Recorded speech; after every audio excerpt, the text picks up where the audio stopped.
You ever notice how we often don't recognize what we have until we can no longer feel its presence? She didn't slam the door when she left. She didn't scream or throw plates. She didn't send a long message explaining her feelings. She simply went quiet, and in that silence, everything he thought he understood about control, about power, about who needed who more, crumbled. Silence is often misunderstood. People interpret it in many ways, sometimes as indifference, sometimes as mystery, and sometimes as manipulation. But in truth, silence, especially in the context of relationships, is rarely about playing games. It's far more often the result of emotional exhaustion. When someone has spoken, pleaded, explained, cried, and nothing has changed, silence becomes the last refuge. It's not a strategy, it's survival. It's what happens when someone no longer has the energy to advocate for themselves in a space where they feel unheard or invisible. Silence is the quiet withdrawal from a dynamic that has become emotionally unsustainable. It's not designed to hurt. It's the final attempt to stop hurting. In a healthy relationship, communication is an ongoing cycle. Needs are expressed, emotions are processed. Conflict is met with empathy and a desire to understand. But when communication becomes one-sided, when one partner feels they are always the one initiating, always the one reaching out, always the one trying to keep the emotional threads tied together, it leads to a kind of emotional burnout. That burnout doesn't show up as yelling or slamming doors. More often, it shows up as a simple withdrawal. A breath that says, "I have nothing left to say because you haven't been listening." For many, silence feels passive. But in reality, it carries immense weight. It says all the things that words have failed to express. It speaks of disappointment, of unmet needs, of all the times someone felt small while trying to express something big. And when someone reaches the point of silence, it usually means they no longer believe words will make a difference. That's the part that breaks people afterward. That's when they realize that the silence they ignored was louder than any argument they ever had. People don't go silent because they don't care. They go silent because they cared too much for too long and got nothing in return. The energy it takes to constantly voice your pain, to ask for what you need, to hope that the other person will finally understand, that energy runs out. And when it does, silence takes its place. It's not cold, it's not calculated, it's depleted. Silence is a person showing up differently, not because they want to punish the other, but because they've realized they need to protect themselves. In many cases, the silence is what finally grabs the other person's attention. Suddenly, the texts have stopped. The usual check-ins aren't coming through. The emotional warmth is gone, and in that absence, they start to feel the void that the other person carried for months, maybe even years. But by then, silence isn't a signal to try harder. It's a boundary, a line that says, "I gave everything I could, and I can't keep giving what drains me." Silence should never be dismissed. It's not weakness, it's not a tactic.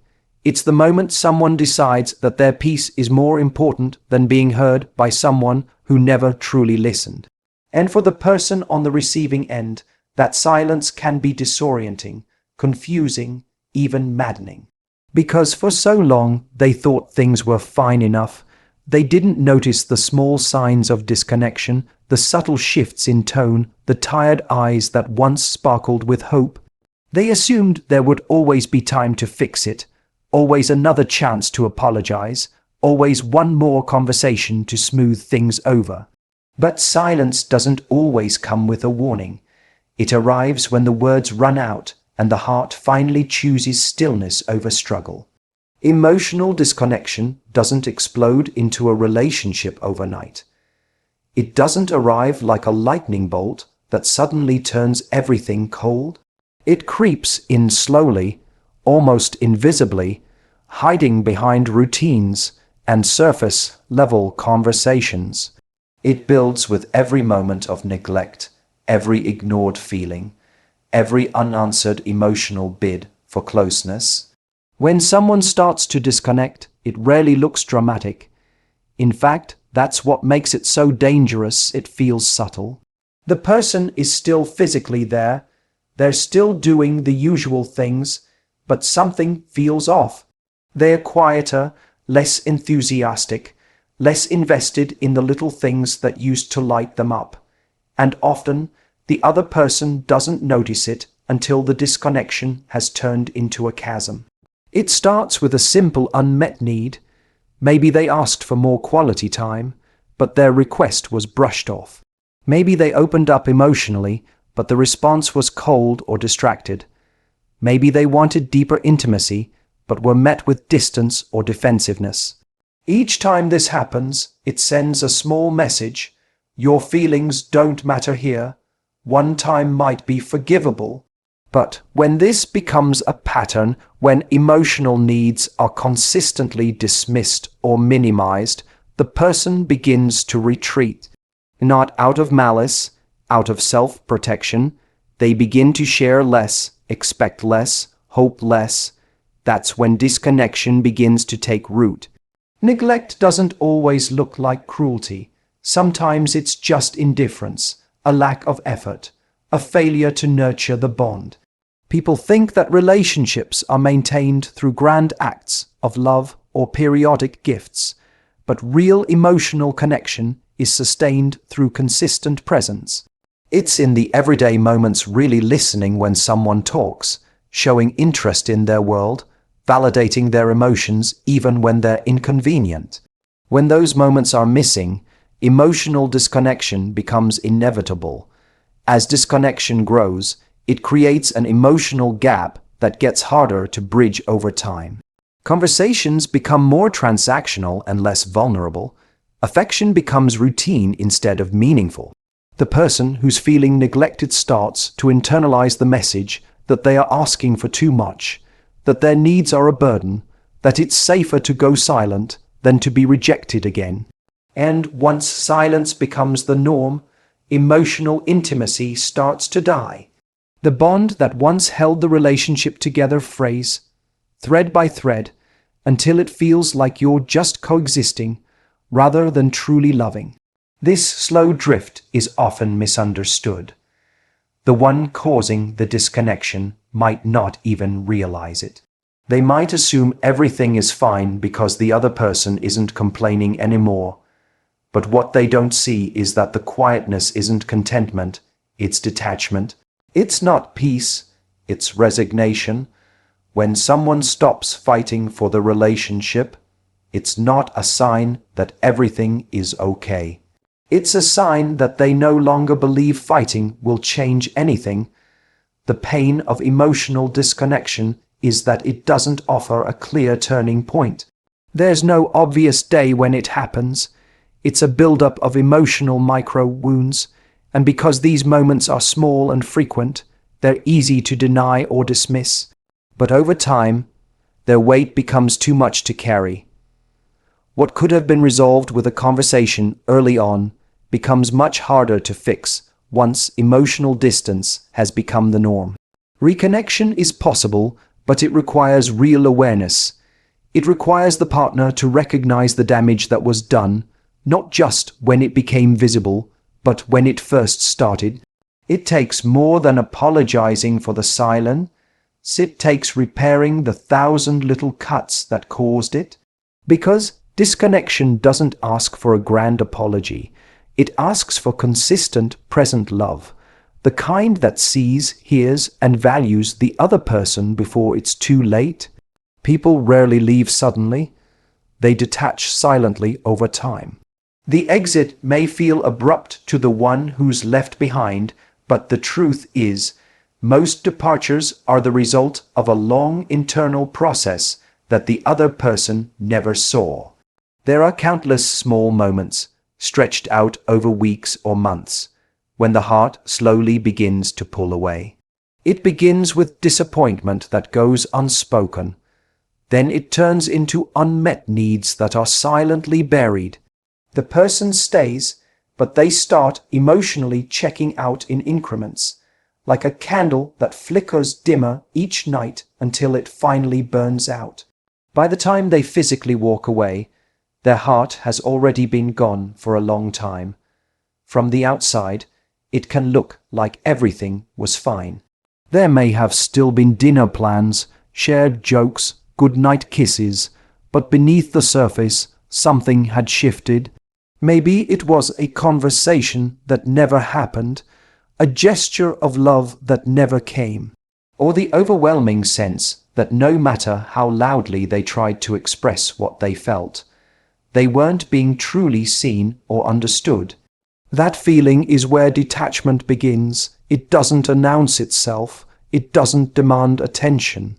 It quietly grows in the background until the person no longer feels like they have the strength or desire to fight for something that's already slipping through their fingers. The person detaching often feels trapped between love and survival. They may still care deeply. They may still want the relationship to work. But they also recognize that they're losing themselves. They feel like they're investing so much emotional energy into someone who doesn't meet them halfway, and that imbalance begins to drain them. So they start rationing their energy. They stop initiating conversations. They stop expressing their deeper thoughts. They become more and more guarded, not to hurt the other person, but to protect their own heart from being repeatedly let down. During this stage, they might still be hoping that things will turn around. They might be waiting for the other person to notice the change, to ask what's wrong, to make an effort to reconnect. But often the other person doesn't notice, or worse, they misinterpret the detachment as moodiness, distance, or even disinterest. They fail to see that what they're witnessing is someone who has already been disappointed too many times and is now choosing silence over confrontation because they no longer believe confrontation will lead to anything meaningful. The irony is that many people don't start paying attention until it's too late. They finally wake up when the person walks away, shocked by the breakup, blindsided by the decision. But they were never really blindsided. They just weren't paying attention. The signs were always there: the reduced affection, the lack of enthusiasm, the pauses that grew longer between conversations. What they mistook as a phase or stress was actually someone emotionally detaching inch by inch. And by the time the final goodbye arrives, the connection has already been lost. Leaving is rarely the first step. It's the last. It's the culmination of a slow unraveling of trust, safety, and emotional intimacy. Person who leaves has usually given the relationship many chances. They've replayed countless scenarios in their mind, wondering if they're asking for too much, questioning if they're being fair, and trying to find new ways to make it work. But over time, exhaustion wins, emotional fatigue sets in, and eventually, staying feels more painful than leaving. When someone finally walks away, what they're really doing is honoring the truth they've been living with for a long time. They're not running from the relationship, they're stepping away from the version of themselves that kept compromising, explaining, and hoping in vain. The leaving may seem sudden, but the decision was born in 1,000 quiet moments, where they felt more alone in the relationship than they ever did outside of it. Regret is born in the space where appreciation was missing. It doesn't arrive on the day someone leaves, or when they stop returning calls. It arrives later, often when the silence becomes too loud to ignore, and the presence that once felt so certain has become just a memory. Regret creeps in when the everyday gestures that were once overlooked suddenly feel like irreplaceable treasures. It forms in the quiet, reflective moments where someone begins to recognize all the ways they failed to truly see, value, and hold the person who was once by their side. Appreciation is not just about saying thank you or noticing the grand efforts someone makes. It's about acknowledging the consistent emotional labor someone puts into a relationship. It's about understanding how someone shows up, how they love in their own way, how they carry the weight of the connection even when things get hard. The absence of that recognition often plants the seeds of regret, because what feels normal in the moment is often extraordinary in hindsight. The way she remembered his favorite coffee order, the way she checked in when he seemed off, the way she held space for his emotions even when hers were heavy too. All of those small things seemed guaranteed at the time, but they were never guaranteed.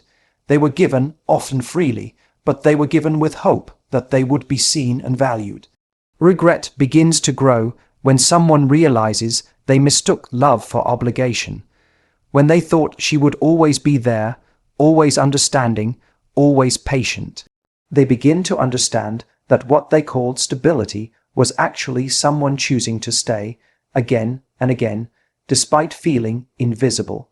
That's when the memories become sharp.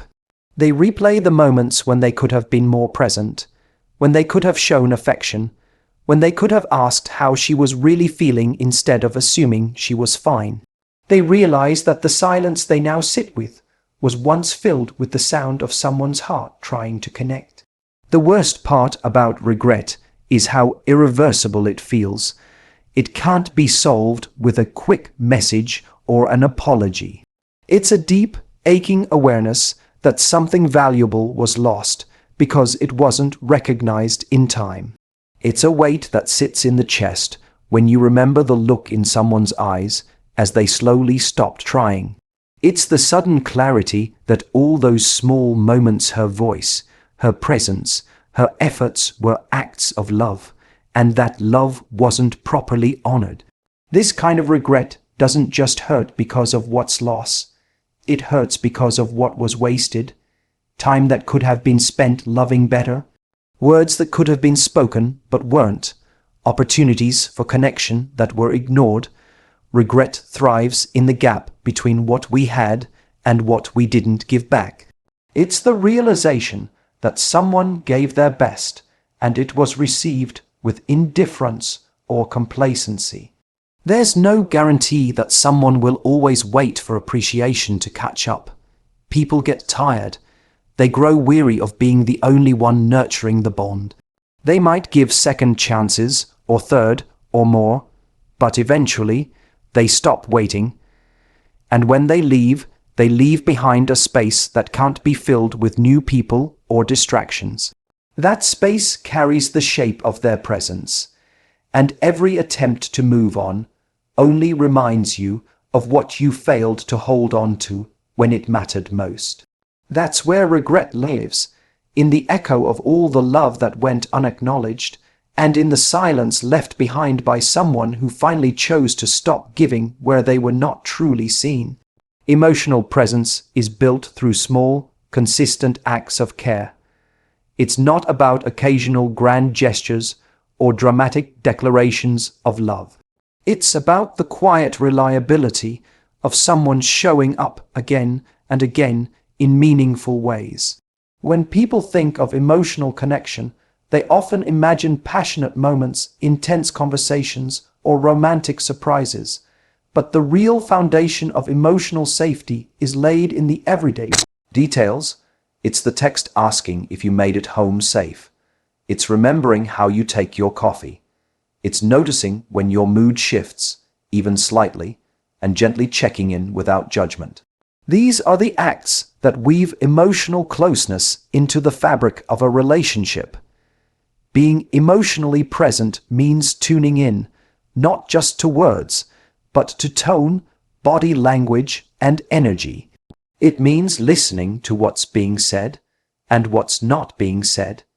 It means making space for someone's vulnerability without trying to fix it or rush it away. And the key to building that kind of presence isn't intensity, it's consistency. People feel safest with those who show up predictably, not perfectly. It's in knowing that you don't need to perform or beg for attention, that you're not alone when you're having a rough day, that your emotions don't make you a burden, they make you human, and that the person you're with honors that humanness. So many relationships suffer not from lack of love, but from lack of presence. One partner may say they care, but their actions don't reflect that care consistently. Maybe they're distracted. Maybe they're emotionally unavailable. Maybe they're too focused on their own needs to notice the emotional cues being offered. Over time, this absence begins to feel like rejection, and rejection, even in small doses, begins to erode the trust and openness in the relationship. It teaches the other person to suppress rather than express, to shut down instead of reach out, to distance rather than risk another letdown. That's how emotional disconnection begins, not with a major betrayal, but with a pattern of unresponsiveness. On the flip side, emotional presence builds intimacy. It creates a safe space where someone can be their raw, unfiltered self. When you consistently meet your partner's emotional bids with warmth and attention, they begin to relax into the relationship. They open up more, they feel seen. They're more likely to return that same emotional energy, not out of obligation, but because it feels natural to respond to love that feels secure. Emotional presence doesn't demand perfection. It just asks for effort, attention, and the willingness to show up even when it's inconvenient. This kind of care isn't always glamorous. It might mean listening when you're tired, holding space for difficult emotions without trying to fix them, offering affection when your own day hasn't gone well. It's in these moments that the depth of a relationship is tested and revealed. Love isn't just measured in good times, it's built in the difficult ones. Emotional presence doesn't mean having all the answers. It means saying, "I'm here," and meaning it, even when things are messy or uncertain. People remember how you made them feel more than what you said. They remember if they felt safe, valued, and emotionally held. They remember the effort you made to understand them, to comfort them, to celebrate them. And when those consistent acts of care are absent, they begin to feel like they're navigating the relationship alone. That loneliness can exist even in the presence of someone who sleeps beside them. Because presence isn't about physical proximity. It's about emotional investment. When someone feels your emotional absence over and over, even while you're right there, they eventually begin to retreat. They stop sharing the little things. They stop reaching for you when things go wrong. They stop trusting the connection because the foundation that made them feel safe is no longer there. When she went silent, it wasn't just the absence of her voice. It was the culmination of 1,000 overlooked moments, unspoken hurts, and unmet emotional needs. Her silence wasn't sudden, and neither was his unraveling. Emotional breakdown doesn't come from a single event. It comes from everything that was ignored along the way. Love doesn't vanish in an instant. It fades when taken for granted. And in that fading, what's left is the harsh echo of regret, the ache of what wasn't said, and the realization that presence, appreciation, and connection were never about grand gestures, but about the small, everyday choices that either build love or quietly tear it apart.